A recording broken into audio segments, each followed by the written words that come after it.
Hey everyone, Marty Boardman with Fix and Flip Hub. This is Course 1, Video 5, How to Find Distressed Property Sellers in Your Market. Now, I'm hoping to blow your mind here. This is going to be completely different, I think, than what you're expecting me to tell you or teach you about how to find distressed property sellers in your area. So to begin, I want to share with you our top deal sources, and there are three. Number one, most of our deals, I'd say 65 to 70% of our deals from wholesalers and bird dogs. Number two, we get a lot of deals, probably between 15 and 25% from realtors. And number three, the multiple listing service. We find them ourselves on the multiple listing service. So let me talk real quickly when we talk about other deal sources. If you don't know what a wholesaler or bird dog is, I guess let me start there, just kind of explain what it is they do and what they do for us as cash buyer, fix and flip investors. Wholesalers and bird dogs usually use one of these four or many methods here, I guess, since there's on the first line there's more than four.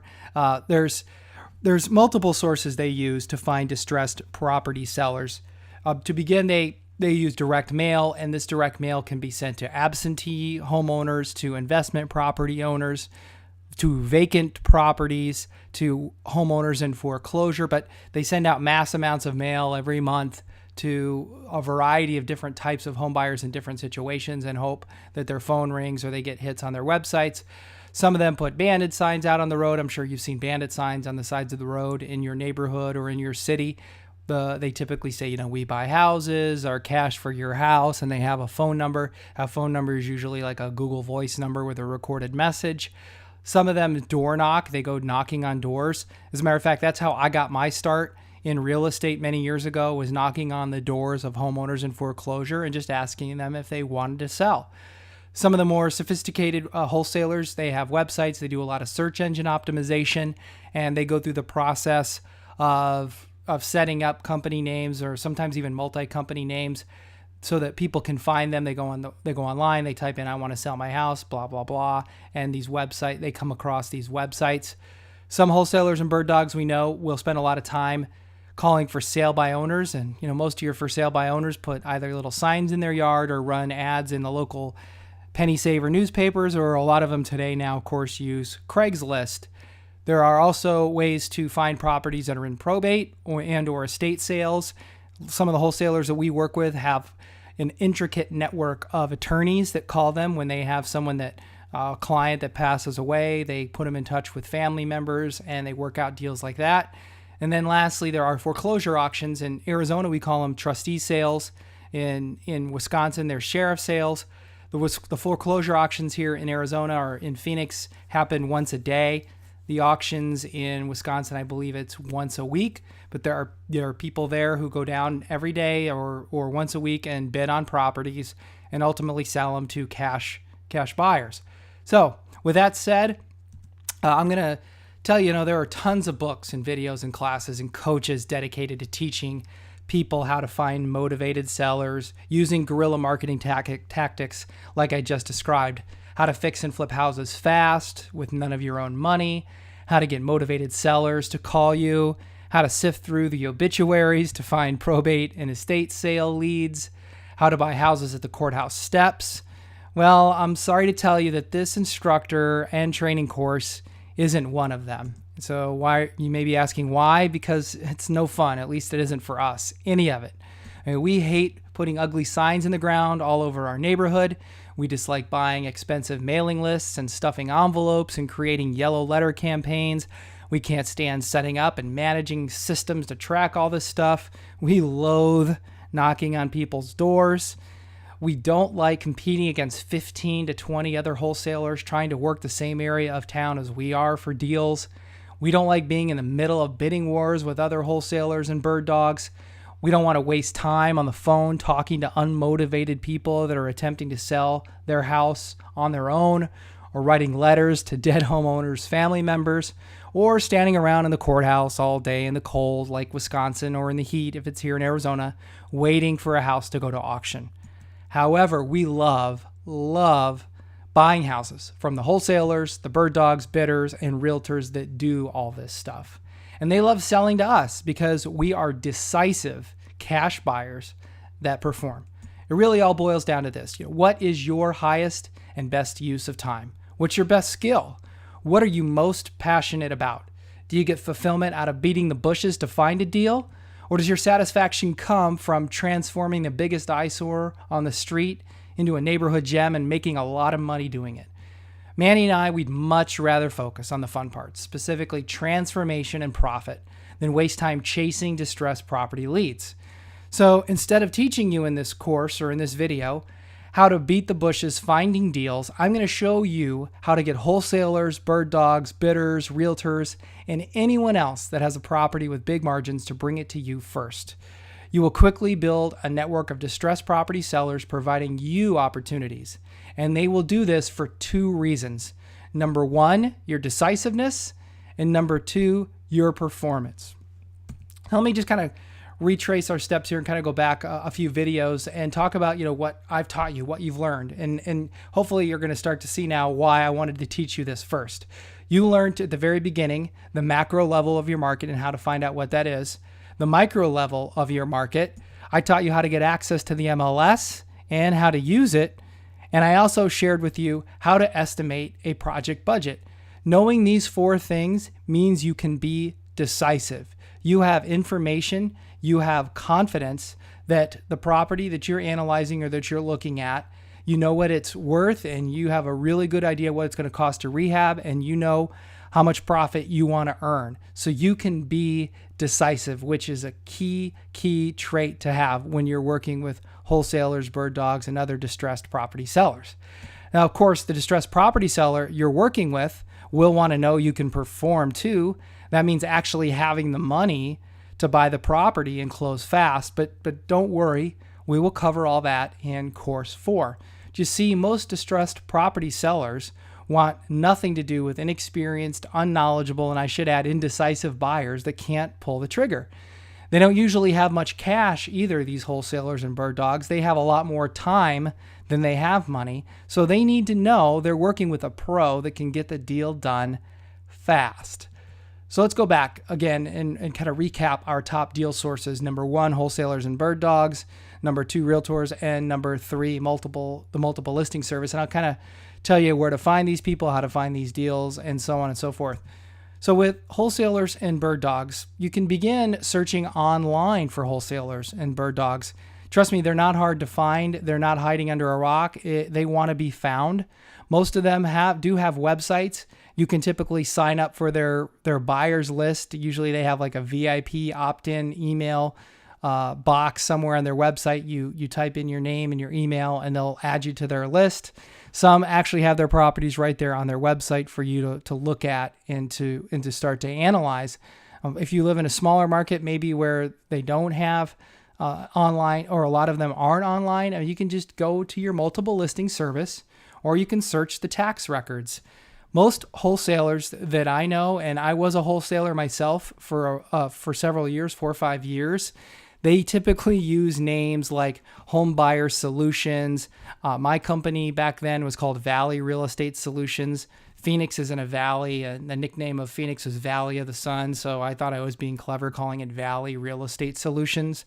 But most of your wholesalers have LLCs with that type of verbiage in the name, and you can look at the tax records and just see how long that LLC actually owned the property. If it was owned for a very short period of time, less than 30 days, and the sale of the property was for a very small amount of money based on what they paid for it, then you know it was probably a wholesaler. So again, they're not hiding. They're pretty easy to find. You can look on the MLS. Some wholesalers will put their properties on the MLS as well, and you can get to the source that way. Another great way to find wholesalers is to go down to the foreclosure auction in your county or your city. They are typically held some daily, some weekly, some monthly. You go down to those auctions and you can meet face-to-face the bidders. And typically these bidders aren't buying these homes for themselves. They're buying them on behalf of other cash buyers so they can fix and flip them or hold on to them as rentals. But most of the buyers down here are doing it for other cash buyers. So go down to those auctions, talk to the bidders, Talk to them beforehand, talk to them afterhand, and ask them, what do you do with your properties after you purchase them? Are you keeping them for yourself? Are you selling them to other people? If so, can I be added to your list? And start to grow that network that way. Of course, there's bandit signs. The people who put bandit signs in the ground obviously are looking for distressed property sellers. And once they have a distressed property seller and have them under contract, they're going to need to sell that contract or that property to somebody. That somebody would be you.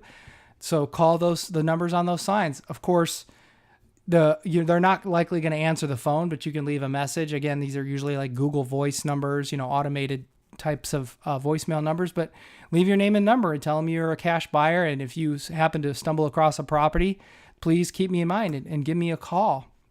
But just a quick pro tip here on doing this. Do your best to find the original source of the deal. You'll pay less and you'll close more quickly. So what does that mean? Well, a lot of new wholesalers, guys and gals that are brand new to the business and maybe don't have a marketing funnel set up yet to acquire distressed property leads, what they'll do is they'll market another wholesaler's properties. They'll work out a deal with another experienced wholesaler in the market who has some inventory, who has some properties in the pipeline, and they'll say to them, hey, do you mind if I market your properties for sale? And will you be willing to pay me if I can get an extra $2,000 to $3,000 out of the property? Would you give me the difference? And most experienced wholesalers usually will agree to that.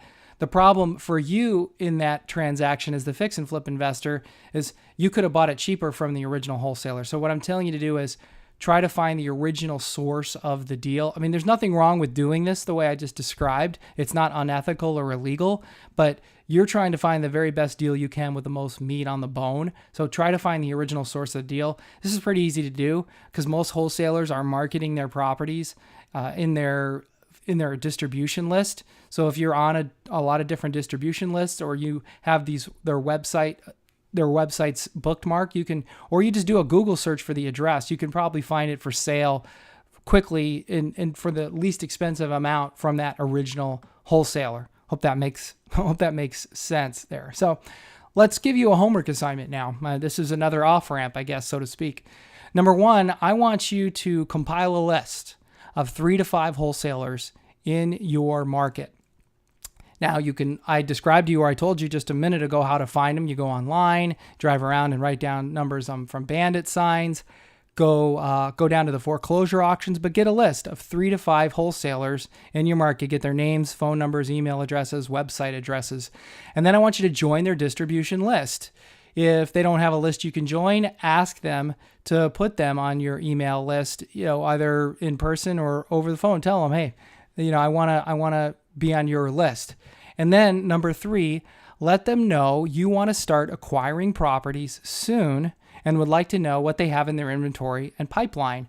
So this is going to allow you to start tracking and start recording and start analyzing some of their properties to find out if they have deals on their website or in their inventory or not. There are a number of wholesalers here in the Phoenix market and in Milwaukee. I think we work with about 2 or 3 wholesalers here in Phoenix and 4 or 5 in Milwaukee. And the ones now who are marketing crap. The properties they have that they're selling have very little equity in them, and these wholesalers artificially inflate the comps and artificially deflate what they estimate the repairs cost to be, and I just steer away from them. When I see their emails, I typically ignore them. However, I do know, and I've worked with and bought properties from several who, when I know they bring me a deal, it's got some real equity. It's got some real meat on the bone. So number 4, when you do talk to these wholesalers, just be honest and explain to them you're getting started learning the market and the business, and you'd want to build a list of distressed property sellers you can do business with regularly. Honesty is always the best policy. Always be upfront, be humble. And if I found in life, when it comes to a lot of things I don't really know or understand, playing dumb is a great strategy because most people just feel sorry for me and they're willing to help me and they're willing to kind of hold my hand and help bring me along and be patient with me. And so that's why it's best just to be honest. Don't try to pretend you're some big shot with a whole bunch of cash in your back pocket and you're ready to go. Be honest, be humble, and trust me, it'll work for you. And when they do send you a deal or deals, analyze it or them and do this over and over and over. It's the very best way to learn your market and get proficient and at evaluating deals. And just keep in mind that if you spend a lot of time doing this, it's kind of like golf and perfecting your golf swing or your putting. The more you do it, you start to gain muscle memory. It becomes easier, and you become faster at it, and you really get to know your way around the market. It's a terrific way. I spend sometimes as many as 2 to 3 hours a day looking at deals, and maybe I'll look at 50 deals and not find one that has the equity or the margin that we need to make money. All right, so let's move on to our second most popular deal source, and that's realtors. And we find these realtors, typically you find them on the MLS because they're listing other investors' properties. Now, one thing to keep in mind as well, if a realtor is working with an investor or has a great relationship with another investor or 2 or 3, they're probably not going to want to add you to their list because they don't want to, at the expense of their other investors, be bringing you deals and then their other clients lose out. I have a great realtor I work with here in the Phoenix market, and he has to be very careful. He works with 3 or 4 investors, and he tries to make sure they're working in different parts of the market and in different price points, so he's not taking one deal off another investor's plate, if hopefully that makes sense to you. But the MLS is a great place to start. And then, of course, there's always, the referral and talking to friends, family, coworkers. Perhaps you attend some investment club meetings and you find out, who are some realtors that I could work with that would help me scour the multiple listing service to find prospective deals. Just a quick pro tip on that: when you're trying to find realtors, you don't necessarily want to work with the top realtor in your area. They probably won't have time for you. But you don't want a rookie either. You want to find a realtor with experience that is hungry for new business. I've worked with both. I've worked with realtors on all ends of the spectrum. The really, really good ones that have lots and lots of business, that they have no time for you. The ones with no experience have a really hard time understanding what it is you want. You kind of want someone really in the middle who's got some experience but is hungry and is looking to grow and build their business. When it comes to the multiple listing service, again, we talked about how to get access to the multiple listing service. But what I want you to do is, when you're on the MLS and you're scouring the MLS to do your comps for these wholesale deals that are going to start being sent your way because you've built up your wholesaler list, you want to choose an area and check often that you like in town, and then look for deals while looking at deals. See, when those wholesalers bring you deals, you're going to be looking at lots of properties, and you'll usually stumble across 1 or 2 on the MLS that are priced really well and could be a great opportunity for you. And just to kind of wrap things up, just really some common sense advice on what to avoid. And trust me, as long as I've been doing this, I follow these tips here really closely. I completely stay away from houses in unsubdivided or unincorporated areas of my city. These are houses that are what I would call outliers, and they're really tough to comp because they usually range in square footage and size and lot size. Some of them have acreage, and it's really hard to compare apples to apples. I also stay away from houses on the outskirts of town that are a long ways away from retail shopping, from schools, because the values can fluctuate a little more than I feel comfortable with, supply and demand, so on and so forth. It just makes it tough as well to really nail down what a number is and to really know what a home buyer is willing to put up with to move that far away from the city center. I stay away from 1 to 2 bedroom homes unless they can be made easily into 3 to 4 bedroom houses.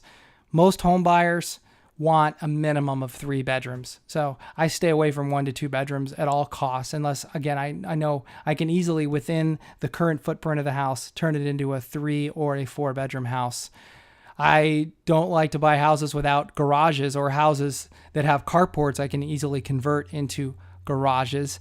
Here in Arizona, home buyers like garages because we don't have basements, so garages provide them with a lot of storage space. Also, a nice place for them to park their cars out of the heat. And certainly in Wisconsin, homeowners love garages because, again, they can park their cars when it's really cold out, and it also provides a lot of storage. So I stay away with houses without garages. I stay away from houses without basements. Of course, in Arizona, very few homes have basements, but in Wisconsin, virtually every house has a basement. So what you're looking for is trying to figure out in your area what's kind of normal and customary. Houses without basements in the Midwest and the Northeast, very, very few and far between. So, if you stumble across one and you look at it and you're like, well, this is a really great deal, I just steer clear of it because people expect the house to have a basement. So finally, horse property or acreage. Again, I don't like buying horse property or acreage, anything that's just out of the ordinary where I can't have at least 3 to 4 to 5 comparables that are virtually identical or very close in size and square footage. I just completely avoid and stay away from. There's just too much risk there for me. So that concludes the final video in course 1. So I hope you found this course educational and enlightening and fun and exciting. Let's move on to course 2. Thanks for watching.